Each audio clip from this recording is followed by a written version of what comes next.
student of class 6. I hope you all are okay. Let's start our reading of chapter number 4. Chapter name Living Things and the Environment. Today we're gonna read page number 31 and the topic is habitats. Thanks to modern technology, people can now survive almost anywhere in the world, from hot, dry deserts to the freezing cold of the polar regions. Compared to us, plants and animals are much more choosy about where they live. In the natural community or ecosystem, every species has its own habitat or home. जिस तरह से modern technology आ रही है, जदीद तरीन technology हमें introduce हो रही है, ठीक है, उस तरह से लोगों ने हर माहौल में, हर जगह पे, दुनिया के हर कोने में रहना सीख लिया है। उन्होंने देख लिया है कि कहाँ पर कैसे किन ज़रूरियात को देखते हुए रहा जा सकता है। उन्होंने उन चीज़ों को पैदा करना शुरू कर दिया। चाहे वो इलाका बहुत गर्म हो, खुश्क हो, सर्द, खुश्क, सहरा, कुछ भी हो, या फिर बहुत ज़्यादा ठंडा हो, लोगों ने उसमें रहना सीख लिया है, ठीक है, thanks to modern technology, like due to modern technology. Compare to us, हमारे साथ अगर उनका कंपेयर किया जाए, plants and animals are much more choosy. Plants और एनिमल्स हमसे ज़्यादा चूजी हैं, मतलब ज़्यादा चीज़ को चूज़ करते हैं, पसंद करते हैं अबाउट वेदर।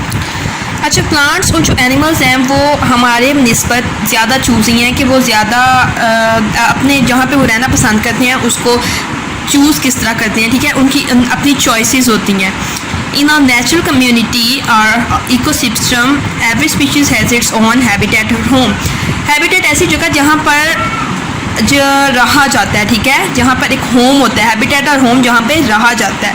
कैसे एक हैबिटेट प्रोवाइड करता है जानवरों को, पौधों को, with somewhere to live and with everything else it need to survive. अपने इर्द गिर्द ऐसी जगह जहाँ पर वो रहें और अपने इर्द गिर्द उनको उसके मुताबिक ज़रूरियात भी मुहैया हो, ठीक है, उसको क्या कहेंगे, हैबिटेट। बहुत सी स्पीशीज़ ऐसी होती हैं जिनके पास एक सिंगल हैबिटेट होती है जहाँ पे वो अपनी पूरी ज़िंदगी गुजार देती हैं, लेकिन कुछ जानवर ऐसे होते हैं जिनकी दो से ज़्यादा, 2 या 3 हैबिटेट्स होती हैं एक उनके डिफरेंट टाइम पे। अब आप सोच रहे होंगे कैसे, ये इस तरह के जैसे एक टैडपोल, ठीक है, एक मेंढक का जो बच्चा होता है छोटा, tadpole for example is an aquatic animal. जब वो पैदा होता है तो वो पानी में होता है, ठीक है, उसकी सबसे पहले जो हैबिटेट है वो वाटर में है, living in growing in fresh water. When it has grown and change into a frog, जब वो थोड़ा बड़ा होता है और उसका एक मेंढक की शक्ल, एक फ्रॉग की शक्ल इख्तियार कर लेता है, its habitat is moist places on land. तो उसकी ज़मीन पर, मॉइस्ट होती है नमदार जगह, ठीक है, तो उसकी ज़मीन पर, वो ज़मीन पर अपना ठिकाना बना ले। सबसे पहले तो उसकी जो हैबिटेट थी वो क्या थी,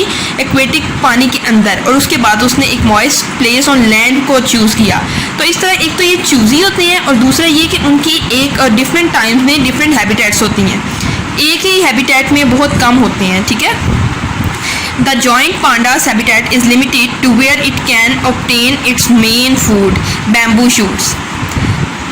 जो जॉइंट पांडा के बारे में बताया गया है कि उसकी जो हैबिटेट है वो लिमिटेड है। क्या है कि उसको बैम्बू शूट्स पसंद है, वो अपना खाना जहाँ पे देखते हैं वो लोग वहाँ पे रहना पसंद करते हैं, उसको अपनी हैबिटेट बना रहे हैं। अब जैसे आपको इस पिक्चर में ये एक हैबिटेट नज़र आ रहा है, ठीक है, सबसे पहले आपको लैंड एरिया नज़र आ रहा है, फिर एक्वेटिक नज़र आ रहा है, ठीक है, एक्वेटिक के अंदर भी आपको जैसे एक फिश है, फिश की हैबिटेट क्या है, पानी के अंदर का हिस्सा। ये आपको टैडपोल्स नज़र आ रहे हैं, इनका भी क्या है, ज़मीन के अंदर का हिस्सा। अब जैसे ये एक ड्रैगन फ्लाई है, ये हवा में रहना, इसने अपने हर लिविंग थिंग ने, हर जानवर ने, हर पौधे में अपने मुताबिक हैबिटेट को चूज़ किया। A fresh water pond habitat, how are the animals and plants adopted to live in this habitat. अच्छा, किस तरह कोई जानवर या कोई पौधा उस हैबिटेट को, उस जगह को अडॉप्ट करता है, इसके बारे में हम पढ़ते हैं। In many ways a habitat is like an address because it shows where something lives. Giant pandas, for example, live in the mountains of central China, where they feed mainly on bamboo shoots. They could not survive for long anywhere else in the world. By contrast, the leopard is much less fussy about its food. अच्छा देखिए, अब habitat को हम क्या कहेंगे, इन many ways a habitat is like an address. एक address है, एक पता है जो कि बताता है कि वेयर समथिंग लिव्स, जो कि बताता है कि कोई चीज़ कहाँ पे रहती है। अब एक बड़ा जॉइंट पांडास जो होते हैं, ठीक है, वो कहाँ रहना पसंद करती हैं, सेंट्रल चाइना में के माउंटेन्स में रहना पसंद करते हैं, जहाँ उन्हें ज़्यादा तादाद में बैम्बू शूट्स, बैम्बू वो जो चीज़ खाते हैं उनको वो मिल सकती है, वो उसको पसंद करते हैं जहाँ पे उनका फूड होगा। वो they could not survive for long anywhere else in the world, वो दुनिया की किसी जगह पे ज़्यादा देर सर्वाइव नहीं कर सकते। और जो लेपर्ड्स होती हैं वो क्या करते हैं, वो अपने खाने के मुताबिक अपनी हैबिटेट को ढूंढते हैं। It can live on open grassland, in tropical forest and even on farmland quite close to towns and villages. Some habitats like that of the leopards are very large, other like the turtle or gutter in which the microscopically small animals amoeba lives are very small. अच्छा बच्चों, हर जानवर हर पौधे की अपनी habitat है, वो अपनी मर्ज़ी के मुताबिक अपना हैबिटेट पसंद करता है कि जहाँ उसको उसके मुताबिक खाने की चीज़ें मिल सकें और उसके मुताबिक माहौल हो, ठीक है।